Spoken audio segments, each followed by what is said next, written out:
সুখবর ভারতীয় শিবিরে। কয়েকদিন আগেই শ্রেয়স আইয়ারকে নিয়ে উদ্বিগ্ন ছিল ক্রিকেট মহল। সিডনিতে অ্যালেক্স ক্যারির ক্যাচ নিতে গিয়ে ভয়ানক চোট পেয়েছিলেন। চোট এতটাই গুরুতর ছিল যে তড়িঘড়ি হাসপাতালে নিয়ে যেতে হয় শ্রেয়সকে। সেখানে আইসিইউতে পর্যন্ত রাখতে হয়েছিল এই তারকা ক্রিকেটারকে। সেই শ্রেয়স এবার সিডনির হাসপাতাল থেকে ছাড়া পেলেন। প্লিহার চোট সারিয়ে ধীরে ধীরে সুস্থ হয়ে উঠছেন তিনি।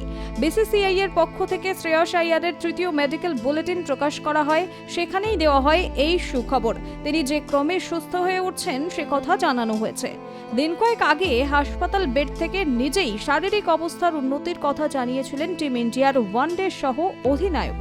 সোশ্যাল মিডিয়া পোস্টে পাঞ্জাব কিংসের অধিনায়ক বললেন, আমি এই মুহূর্তে চিকিৎসার মধ্যে রয়েছি, তবে প্রতিদিনই শারীরিক অবস্থার উন্নতি হচ্ছে।